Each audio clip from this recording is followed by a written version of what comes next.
I was returning from dinner at my son's house when I received a message from an unknown number. Don't forget to look around. My heart sank in shock. Was this a threat? I replied, typing with trembling fingers. But the response was surprising. This is salvation. Before we continue, please subscribe to the channel and let us know where you are listening in the comments. The pounding on my front door shattered the evening quiet like a sledgehammer through glass. 3 sharp, aggressive knocks that spoke of desperation and barely contained rage. "Open up! I know you're in there!" Jasper's voice carried through the oak door, pitched higher than usual, strained with something that made my stomach clench. I set down my coffee cup, the porcelain clicking against the saucer with unusual force. My reading glasses slipped down my nose as I approached the entrance hall, already sensing the storm that waited beyond the threshold. The moment I turned the brass handle, Jasper pushed past me without invitation. His clothes were wrinkled, sweat beading across his forehead, despite the cool May evening. His hands trembled slightly as he ran them through disheveled hair, and his eyes darted around the living room like a cornered animal, searching for escape routes. "Dad, I need $150,000 urgently." The words tumbled out in a breathless rush. "This is a matter of life and death." I closed the door with deliberate calm, watching my 38-year-old son pace across the hardwood floor like a caged predator. His breathing was labored, his movements jerky and unpredictable. Life and death. I crossed my arms, feeling the familiar weight of disappointment settle in my chest. "Jasper, how many times have I heard this tune?" "You don't understand." He spun around, his face flushed with panic and anger. "These people don't joke around."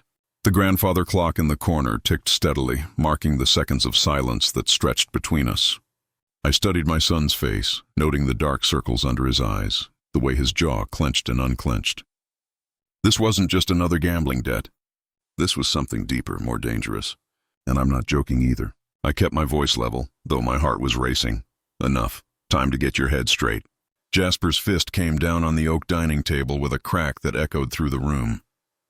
The sturdy piece of furniture, a family heirloom that had survived 3 generations, absorbed the blow without so much as a tremor. But Jasper's hand came away red, and I saw him wise. "You have no idea what you're doing!" he hissed, cradling his injured knuckles. These aren't the type of people who accept late payments. I moved to my armchair, settling into the worn leather with practiced ease. The position gave me a clear view of Jasper as he resumed his frantic pacing, his footsteps creating an irregular rhythm against the hardwood. "Tell me about these people," I said quietly. Jasper stopped moving, his back to me. For a moment, the only sound was the tick of the clock and his ragged breathing. When he turned around, something in his expression had shifted. The panic was still there, but underneath it was something harder, more calculating. "Tony Castellano and his associate. They run operations throughout the South Side." His voice dropped to a whisper. "I borrowed money to cover previous debts. And now you've dug yourself deeper than ever before." I finished the sentence with a sigh that seemed to come from my bones. "Jasper, I've been pulling you out of holes for 20 years. Each time you promise it's the last time." He approached my chair, dropping to one knee beside it. For a moment he looked like the little boy who used to crawl into my lap after nightmares, seeking comfort and protection. But the resemblance was superficial. The eyes that met mine held no innocence, only desperation and barely concealed manipulation. "This time is different, Dad. They gave me until tomorrow night." "If I don't pay," he swallowed hard, his Adam's apple bobbing. "They showed me photos of what happens to people who don't pay." The weight of his words settled in the room like smoke. I studied his face, searching for truth among the layers of fear and calculation. Outside, a neighbor's dog barked once, then fell silent. $150,000, I repeated slowly. "Where exactly did this money go, Jasper?" His eyes shifted away from mine, focusing on a spot somewhere over my shoulder. "Poker, high-stakes games, and basement clubs. I was winning for weeks, Dad. I was so close to clearing everything. And then you lost it all."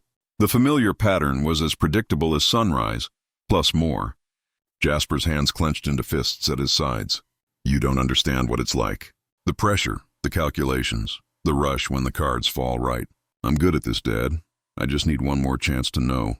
The word came out harder than I intended. "I won't do it." Jasper's face transformed in the space of a heartbeat. The mask of desperation fell away, revealing something uglier underneath. His eyes narrowed, and when he spoke, his voice carried a venom I'd never heard before. "You've always been selfish. All your love went to that company." I remained seated in my armchair, watching the stranger who wore my son's face. The grandfather clock continued its steady rhythm, indifferent to the storm brewing in my living room. "I worked for you, for your future," I said quietly. "For my future?" Jasper's laugh was sharp, bitter. He began pacing again, his movements more aggressive now, hands gesticulating wildly. "You don't even know when my birthday is. October 15th. I didn't hesitate. And I remember every gift you broke or sold." The truth of it stopped him mid-stride. His face flushed deeper, and for a moment I saw shame flicker across his features before anger consumed it completely. "That's right. Throw it back in my face." His voice rose to a near shout. "Every mistake, every failure, you keep a mental ledger of all my faults, don't you?" I watched him move around the room like a hurricane, knocking into the coffee table, sending my evening newspaper sliding to the floor. The lamp on the side table trembled as he passed too close, his movements becoming increasingly erratic. "I keep a ledger of love," I said, my voice steady despite the chaos surrounding me. "Every time I picked you up from the police station, every debt I paid, every second chance I gave you. Love." He spun around, his eyes wild. "You call control love. You call manipulation love." The irony of his words hung in the air between us. Here was my son who had just attempted to manipulate me through threats and sob stories, accusing me of the very behavior he'd perfected. I shifted in my chair, the leather creaking softly. "Jasper, sit down. Let's talk about this calmly." "Calm?" His voice cracked. "There's nothing calm about having a target on your back. There's nothing calm about knowing that tomorrow night, if I don't have their money, they'll—" He stopped, his hands running through his hair again, leaving it even more disheveled. Sweat had soaked through his shirt despite the cool evening air filtering through the windows. "You'll regret this, old man." The words came out low, threatening. They settled in the room like a physical presence, making the air feel thick and dangerous. For the first time since he'd arrived, I felt a chill that had nothing to do with the weather. Jasper moved toward the mantelpiece where family photos stood in neat rows. His hand hovered over them for a moment before selecting the silver-framed portrait of Mabel, himself as a young boy, and me. We were at Navy Pier, Mabel's smile radiant. Young Jasper perched on my shoulders, all of us squinting against the sun. With deliberate slowness, he lifted the frame and held it at eye level. "Maybe it's time you learned what real consequences feel like." The frame slipped from his fingers, or perhaps he let it fall. The silver frame struck the hardwood floor with a sharp crack, and the glass spiderwebbed across our faces. The sound seemed to echo longer than physics should have allowed. For a moment, we both stared at the damaged photo. Mabel's face was bisected by a long crack, and Jasper's childhood image was fractured into 3 separate pieces. "Get out," I said quietly. Jasper straightened, brushing imaginary dust from his wrinkled shirt. The gesture was almost casual, but I could see his hands were still shaking. "You'll change your mind," he said, moving toward the front door. "When you realize what you've done, you'll call me." "I won't." He paused at the threshold, his hand on the doorframe. For a split second I thought he might apologize, might show some trace of the son I'd raised. Instead he smiled, a cold expression that didn't reach his eyes. "We'll see." The door slammed behind him with enough force to rattle the windows. The sudden silence felt oppressive after the storm of his presence. I remained in my chair, listening to his footsteps fade down the front walk, then the sound of his car engine starting and driving away. Only then did I stand and approach the broken frame. Kneeling carefully, I gathered the pieces, noting how the crack had separated us, Mabel on one side, Jasper and me on the other. The symbolism was so perfect it felt intentional. The glass cut my finger as I lifted the largest piece, and a drop of blood fell onto Mabel's fractured smile. I carried the damaged photo through the house, turning off lights Jasper had left blazing in his wake. My footsteps echoed hollow against the hardwood as I made my way to the study, each step measured and deliberate. The house felt different now, as if his anger had left invisible scars on the walls. My study welcomed me with familiar warmth. Leather-bound books lined the walls, their spines catching the soft light from the brass desk lamp. Awards from Wells Tech Solutions gleamed modestly from their places among family photographs and mementos. This room held the accumulation of 40 years of honest work, careful planning, and measured success. I set the broken frame on my desk and poured 2 fingers of whiskey from the crystal decanter Mabel had given me for our 20th anniversary. The amber liquid caught the lamplight, and I found myself staring into its depths as if seeking answers. The wingback chair by the small fireplace received me like an old friend. From this position, I could see everything that mattered. The photo albums on the lower shelf, the filing cabinet that held important documents, and the desk where I'd made the decisions that built our family's security. Mabel always said, "Urban, you're too soft with the boy." I spoke to the cracked photograph, her fractured smile somehow still radiant. If she were alive, she'd have stopped this madness years ago. I opened the family album, pages whispering as I turned them. There was Jasper at 6, gap-toothed head and grinning beside his first bicycle. At 12, sullen in his Little League uniform after quitting mid-season. At 16, standing beside the car I'd bought him, the same car he'd totaled 3 months later while racing his friends. Each photograph told a story of potential squandered, of chances given and wasted. But there were other photographs too, hidden behind these family memories. I pulled out a manila folder labeled Jasper Financial Records and spread its contents across the coffee table. Bank statements, receipts, check stubs, the paper trail of 20 years of enablement. My hands moved automatically, calculator clicking as I tallied the amounts. Car payments, insurance claims, legal fees, gambling debts.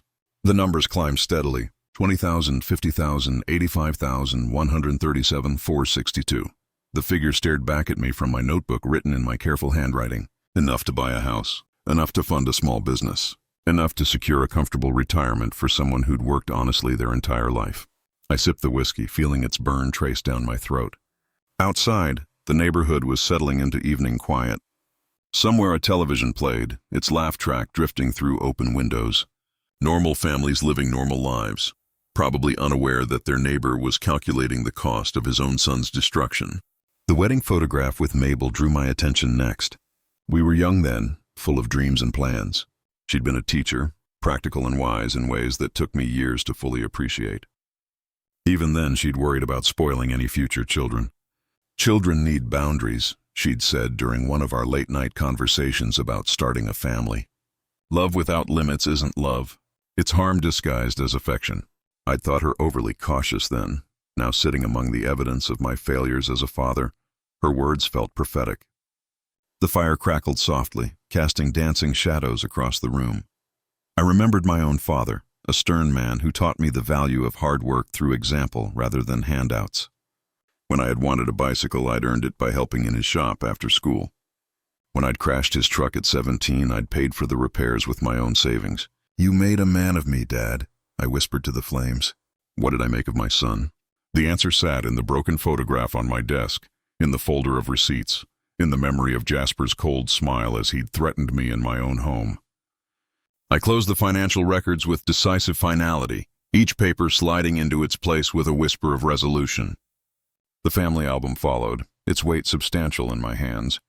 These memories would remain, but the pattern they documented would end. The grandfather clock in the living room chimed 10 times, its deep notes resonating through the house.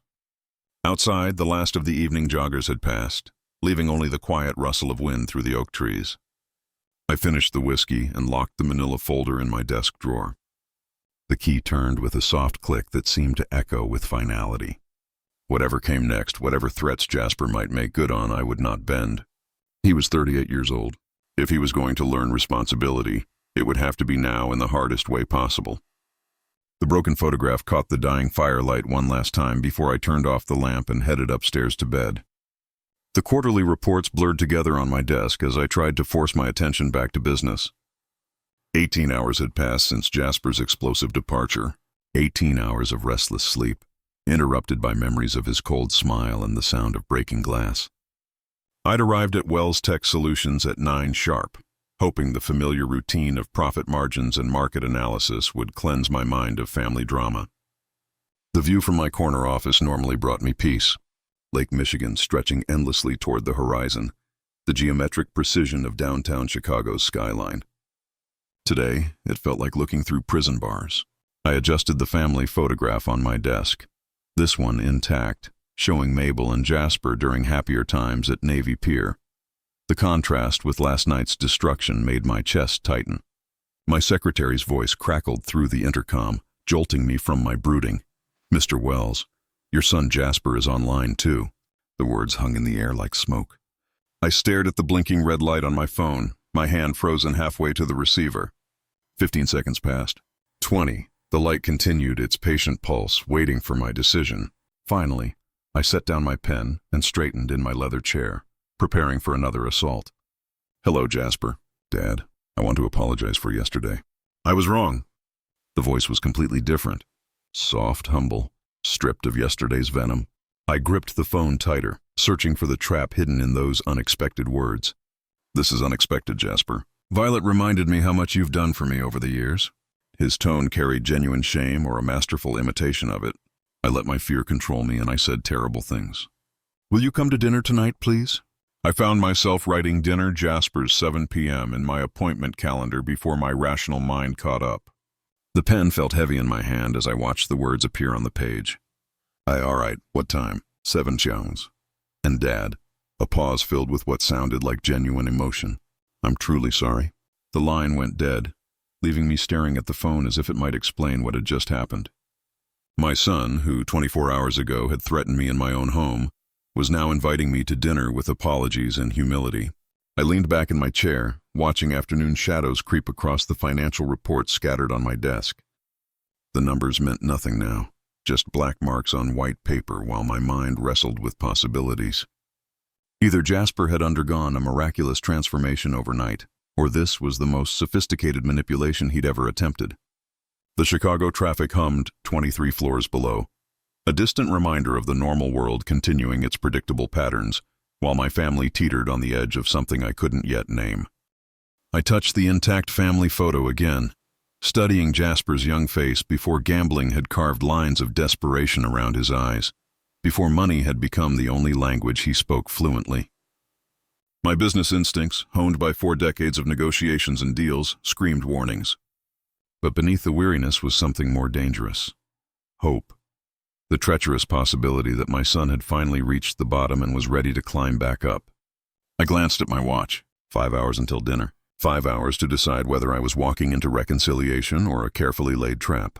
The afternoon stretched ahead like a question mark, and I had no idea what answer awaited me in Wicker Park.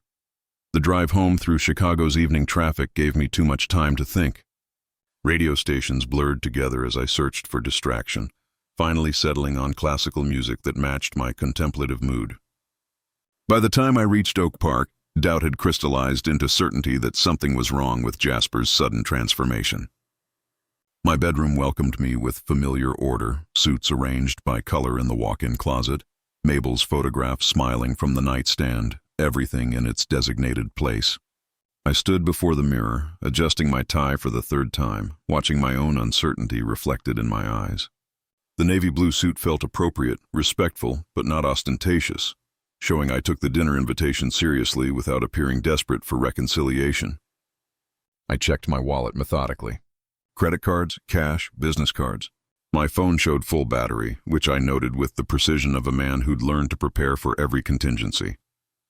In my study, I paused before the telephone, weighing my options. Mabel's voice echoed in my memory.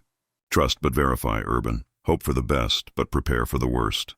I dialed Martin's number, listening to it ring twice before his familiar baritone answered. Urban, everything all right? Martin, if I don't call you by midnight, check Jasper's apartment. I kept my voice level. Matter of fact, 1247 North Winchester, Unit 3B. I pause. You want to tell me what's going on? Probably nothing. Just a humor and old man's paranoia. You got it. Be careful, Urban. I hung up and made one final circuit of the house, checking locks with unusual attention to detail. The security system armed with a soft beep. The housekeeper's note updated with my destination. Each action was methodical, businesslike, as if I were preparing for a board meeting rather than dinner with my son. The cracked family photo from last night caught my eye as I passed the living room. Mabel's face, bisected by that spiderweb of broken glass, seemed to watch me with concern. I touched the frame gently, remembering her warnings about being too soft with Jasper, too willing to excuse his behavior. Maybe you were right all along, I whispered to her image. Outside, my car waited in the driveway like a faithful animal. I chose the Buick instead of the Mercedes. Modest transportation for what I hoped would be a humble evening. The keys felt cold in my hand as I settled behind the wheel, adjusting the mirrors with unnecessary precision. For a moment, I simply sat there, engine off, watching the sun set behind the oak trees that gave our neighborhood its name. Normal families were settling in for normal evenings, homework and television, simple conversations over simple meals. When had my life become so complicated that having dinner with my own son required strategic planning? I thought about Jasper's voice on the phone, that unfamiliar humility. Was it possible? Could a man change so completely in 18 hours? My business experience said no, but my heart whispered, maybe, just maybe. The engine turned over smoothly and I backed out of the driveway with the deliberate care of someone who suspected this might be a significant journey. Wicker Park was 35 minutes away through evening traffic. 35 minutes to either salvage a relationship or walk into whatever trap my son had prepared. As I turned onto the main road, leaving the safety of my suburban sanctuary behind, I realized I was about to discover which possibility awaited me. The converted brownstone on North Winchester looked tired in the fading daylight, its brick facade weathered by Chicago winters and neglect. I parked across the street, noting the contrast between this neighborhood and my own. Urban decay creeping through the cracks. Young professionals gentrifying block by block. Old-timers clinging to familiarity. Jasper met me at the apartment door with an embrace that lasted a beat too long, his grip surprisingly strong. "Dad, thank you for coming. It means everything." The performance began immediately. His smile was perfect, warm but not overeager, apologetic without being servile. Either my son had genuinely transformed overnight or he'd spent considerable time rehearsing this version of himself. "Violet's been cooking all afternoon," he said, leading me into the small living room where mismatched furniture tried to create harmony. "She's so excited to see you." Violet appeared from the kitchen, wiping her hands on a dish towel, her smile bright but strained around the edges. "Mr. Wells, welcome. I hope you're hungry." The apartment revealed their financial reality and careful details. Carpet that needed replacing, a coffee table bearing ring stains from countless meals, bills stacked on the side table with glimpses of red overdue stamps. But everything was clean, and Violet had tried to make it welcoming with plants and family photographs. During dinner, Jasper performed his redemption with Academy Award precision. "Dad, I've decided to quit gambling forever. I know how much pain I've caused you, and I want to make it right." "That's wonderful to hear, son." I watched his face carefully, noting how his eyes didn't quite match his words. "What changed your mind?" "Seeing you yesterday, realizing what I was putting you through. Violet helped me understand that I was destroying everything that mattered." Violet's phone buzzed against the table. She glanced at it quickly, her face paling. "Excuse me, I need to check this message." "Everything all right, Violet?" "You seem troubled." No, just work." Her laugh was too high, too quick. "Principal wants teachers to review lesson plans over the weekend." But her hands trembled as she set the phone down, and I noticed she'd received 7 messages during our meal. For a teacher on a Tuesday evening, that seemed excessive. Jasper filled the silences with stories of his newfound perspective, each anecdote polished and unconvincing. He asked about my business with unusual interest, inquired about my health with exaggerated concern, reminisced about family memories with forced nostalgia. "Remember when we went fishing at Lake Geneva?" he said, refilling my wine glass. "You taught me patience that day." I remembered that trip differently. Jasper complaining about the early hour, abandoning his fishing rod after 20 minutes, spending the day sulking in the cabin, but I nodded and smiled, playing my own role in this strange theater. Violet grew increasingly agitated as the evening progressed. She dropped her fork twice, spilled water reaching for the salt, and jumped visibly each time her phone buzzed. When she excused herself to the kitchen, I heard whispered conversation, though with whom I couldn't tell. "She's been stressed about work," Jasper explained, but his jaw tightened almost imperceptibly. "Budget cuts, you know how schools are." I studied the apartment while he spoke, noting details that told their real story. Poker chips visible in a drawer he'd opened carelessly. Empty wine bottles lined up by the back door. More than 2 people should accumulate quickly. A gym membership cancellation notice on the counter. "The meal is delicious," I said truthfully. Violet had prepared herb-crusted chicken with evident care despite their obvious financial constraints.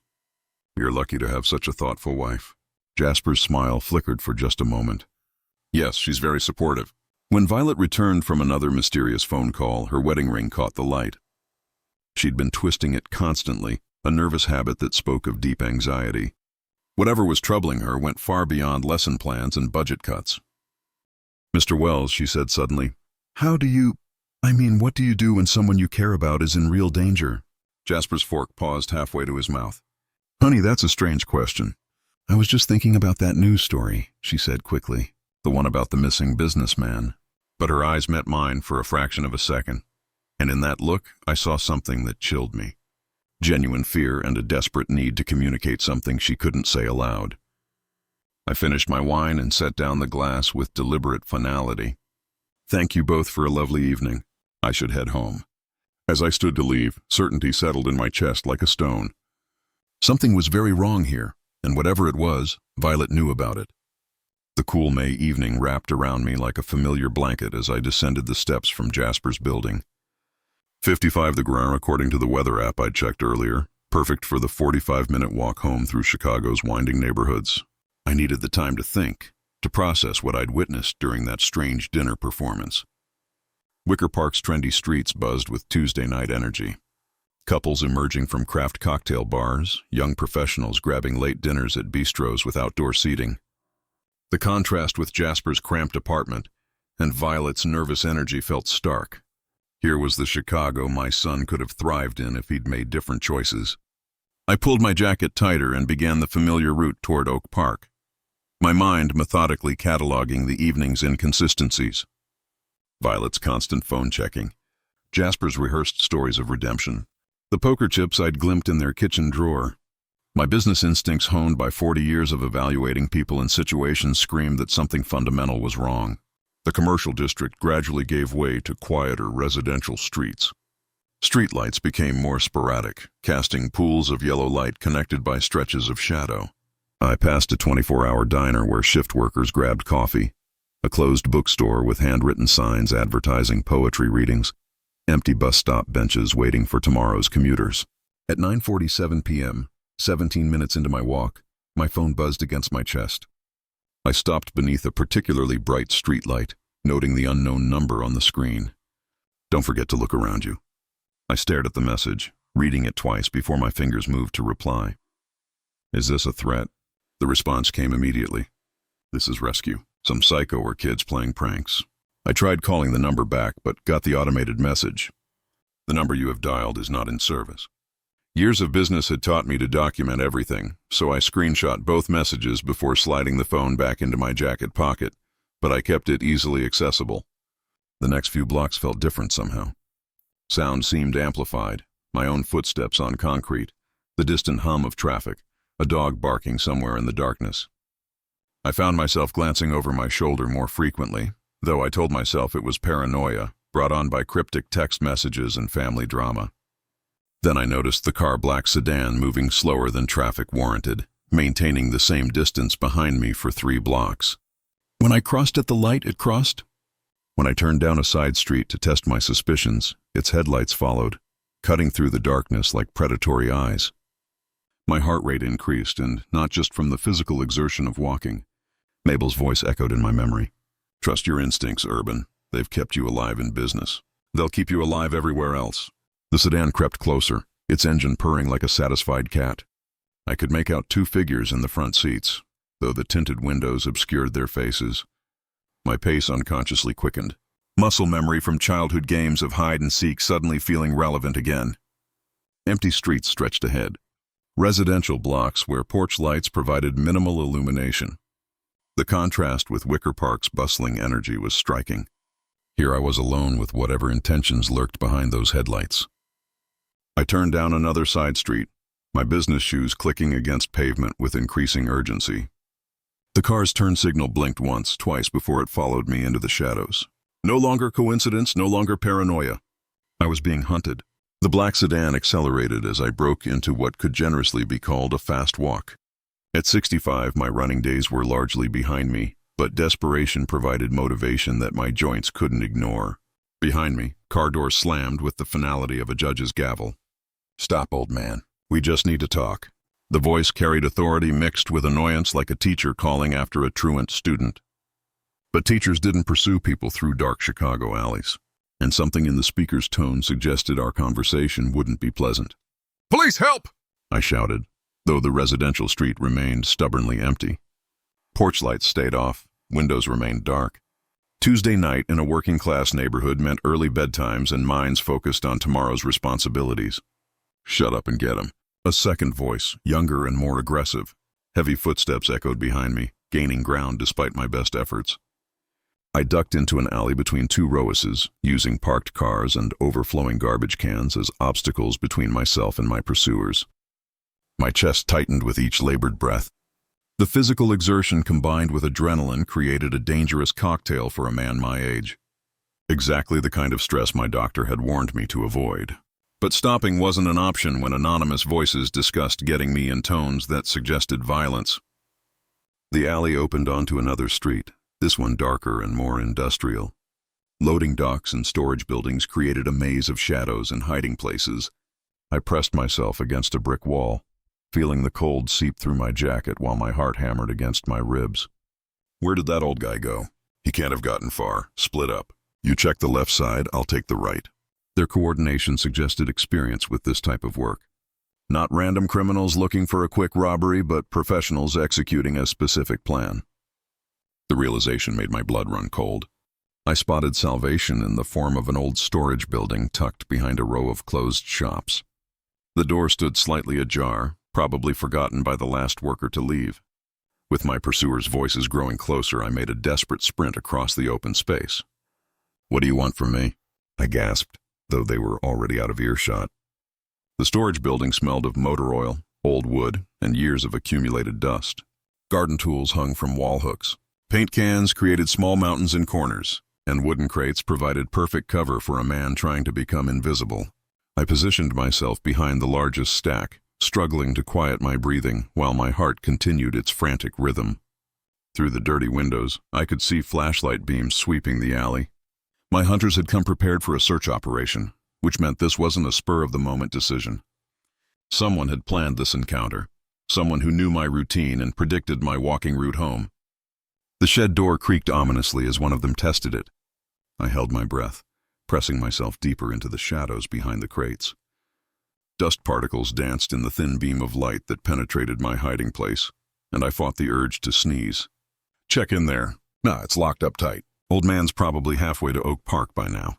Their voices grew fainter as they moved away from my hiding spot, but I remained frozen in place. Mabel had always said patience was my greatest business asset. Tonight it might save my life. Outside, car doors slammed again, followed by the sound of an engine starting. I waited another 15 minutes, counting each second before finally allowing myself to breathe normally. Whatever was happening, whoever these men were, I was certain of one thing. This wasn't random crime. Someone had sent them specifically for me, crouched behind wooden crates that smelled of decades-old paint and forgotten projects. I waited in the musty darkness of the storage shed. My heart had finally slowed to something approaching normal rhythm, though the tightness in my chest lingered like an unwelcome reminder of my age and limitations. Through the grimy windows, I could see my pursuer's flashlight beams sweeping the alley with methodical precision.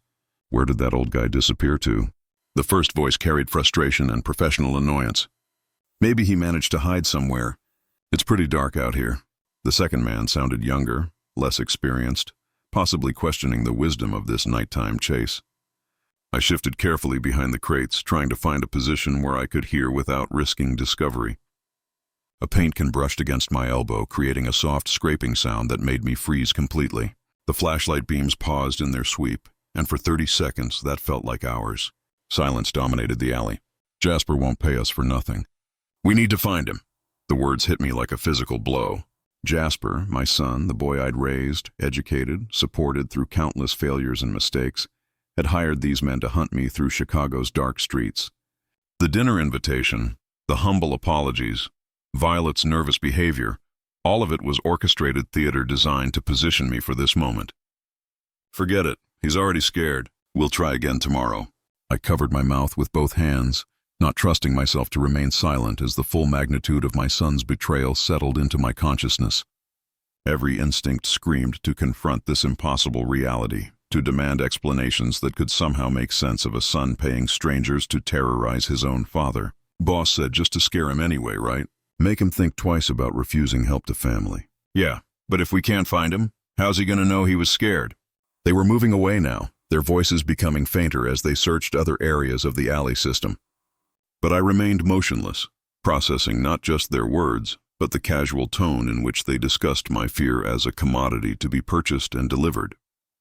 The car engine started again, followed by the sound of tires on gravel as they drove away.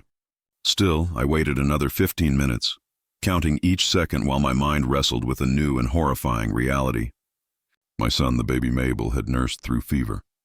The child who'd run to me after nightmares, the young man I'd believed could still be saved, had crossed a line that transformed him from wayward son to genuine threat. When I finally emerged from my hiding place, the alley felt different. No longer just a route between destinations, but a battlefield where I'd learned that family bonds could be weaponized against love itself.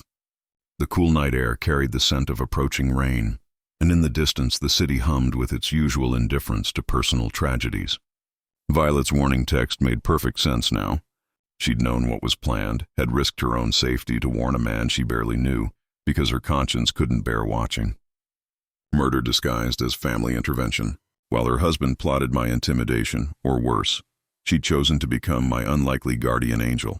I needed to call Martin, needed to involve police, needed to document everything before Jasper could construct plausible denials or eliminate evidence.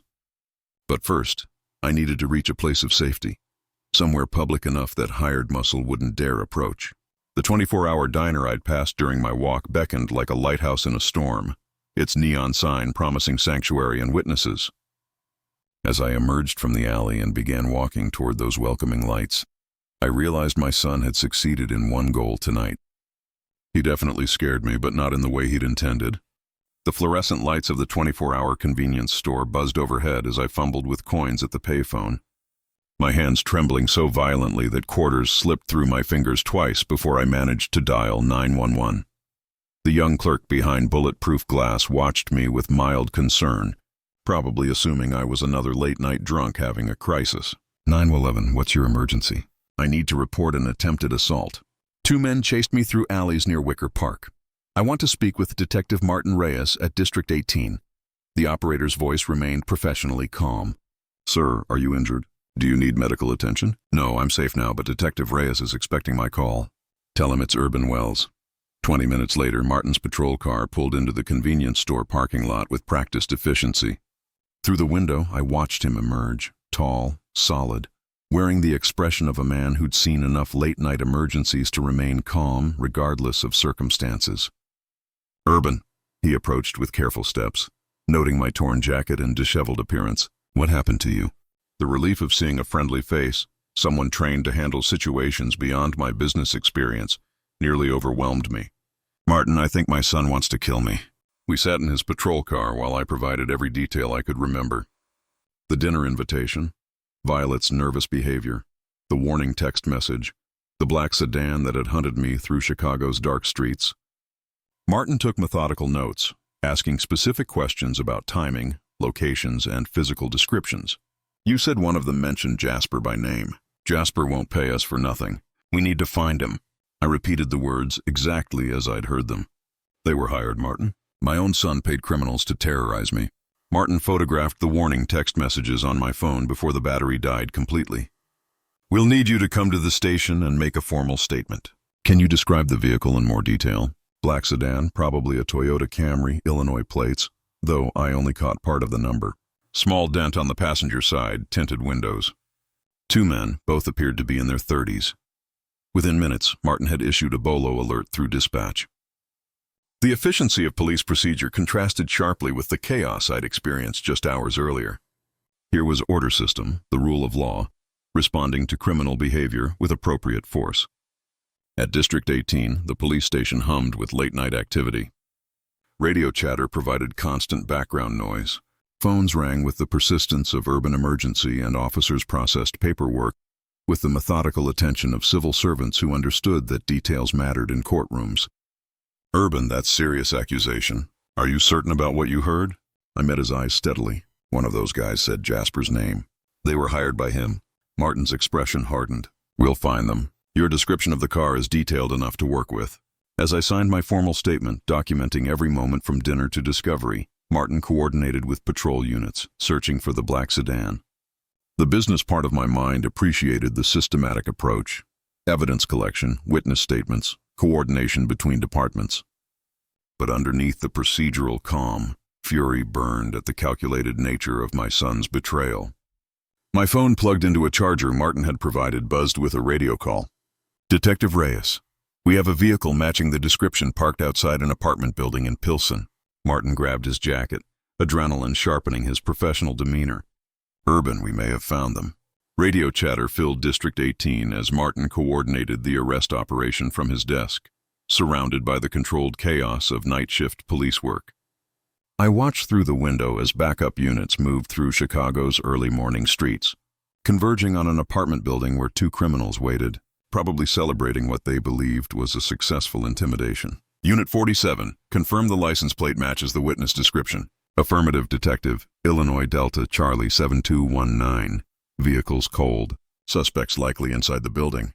The arrest took less than 30 minutes. Tony Marchetti and Vince Rodriguez, ages 32 and 29 respectively, were taken into custody without resistance.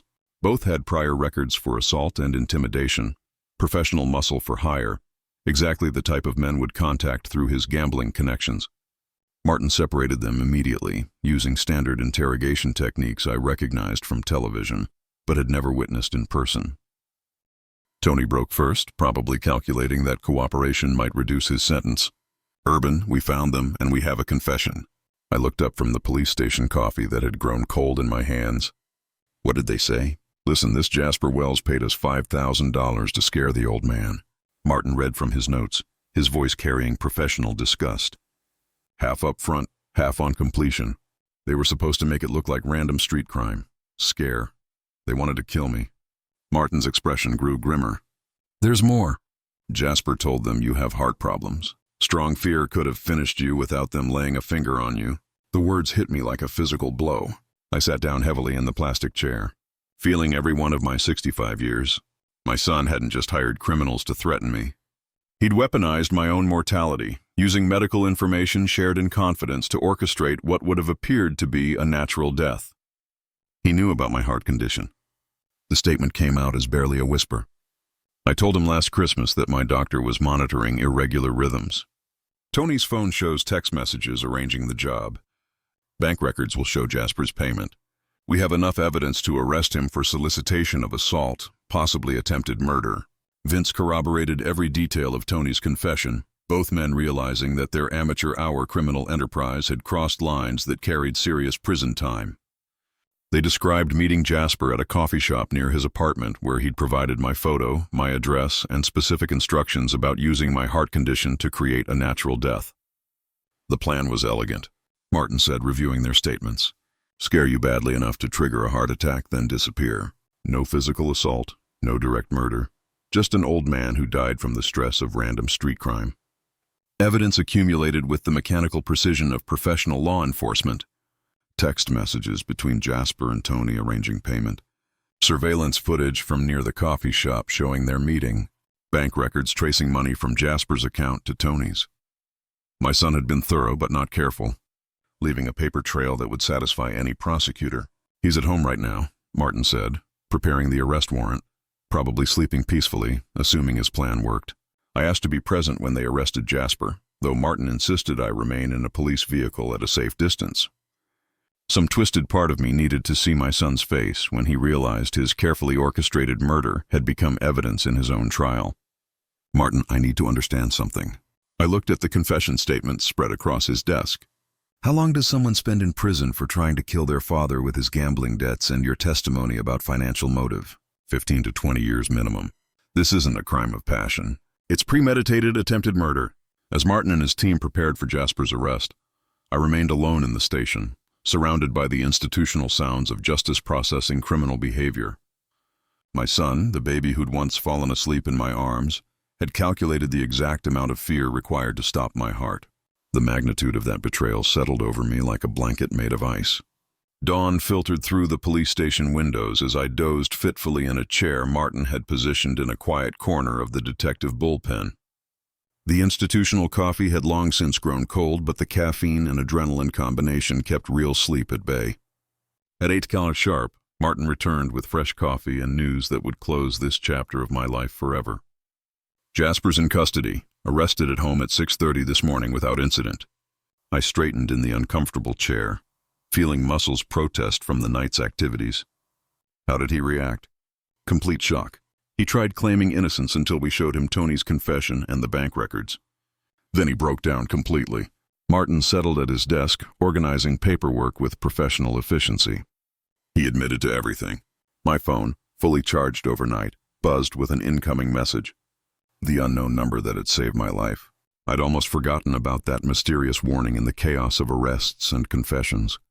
I typed carefully, "Thank you for saving my life." "Who are you?" The response arrived within minutes. "I'm Violet. I couldn't let him do this. You're a good person." Relief flooded through me, followed immediately by questions. "Why didn't you stop him earlier?" "I was afraid, but when I realized he was really going to, I'm sorry." Through subsequent messages, Violet explained how she'd discovered Jasper's plan the day before our dinner, found herself torn between loyalty to her husband and basic human decency, eventually buying a burner phone to send an anonymous warning. She was filing for divorce and had already agreed to testify against Jasper in exchange for immunity. "She saved your life," Martin observed, reading over my shoulder. "That warning text gave you the awareness you needed to recognize the chase for what it was." The legal proceedings would be straightforward. Jasper faced charges of solicitation of assault and attempted murder. Tony and Vince would likely accept plea deals in exchange for their testimony. With confessions, bank records, and text message evidence, the case was prosecutorial gold. "I want to see him," I told Martin one last time. The meeting took place in an interview room at the station. Jasper sat in orange jail coveralls, his hands cuffed to the table, looking smaller and more pathetic than I'd ever seen him. Gone was the aggressive manipulator from Monday night, replaced by a broken man who'd gambled away not just money, but any hope of redemption. "Dad, I was desperate. Those people were going to. You made your choice." I kept my voice level, businesslike. "I gave you everything, and you chose to try to kill me for more. It wasn't supposed to be murder. Just enough to maybe to stop my heart, using information I shared with you in confidence. I stood to leave. You're no longer my son." Later that morning, back home with a police escort, I called my lawyer to begin the process of changing my will. Jasper's name would be removed completely, his inheritance redirected to charitable organizations, and a trust fund for Violet's future. She'd shown more moral courage in one text message than her husband had demonstrated in 38 years. In my study, surrounded by family photographs that would need updating, I reflected on Mabel's wisdom. She'd understood Jasper's nature better than I had, warned me repeatedly about enabling his destructive behavior. If she were alive, she would have stopped this madness years ago through sheer force of maternal authority. The broken family photo from Monday night still sat on my desk, its cracked glass creating prismatic reflections in the morning sunlight. I placed it carefully in the trash along with any remaining illusions about the son I'd thought I was protecting. Justice would run its course through proper legal channels. Jasper would serve his time. Tony and Vince would face consequences for their choices, and Violet would build a new life free from the toxicity that had nearly consumed us all. For the first time in years, I could plan for the future without wondering what crisis Jasper would create next. Wells Tech Solutions would continue under new leadership. My wealth would benefit worthy causes, and I could finally live without looking over my shoulder for the next manipulation. Sometimes cutting toxic people out of your life, even family, is the only way to find peace. If you like this story, please like this video, subscribe to the channel, and share your impressions of this story in the comments. To listen to the next story, click on the box on the left. Thank you for watching.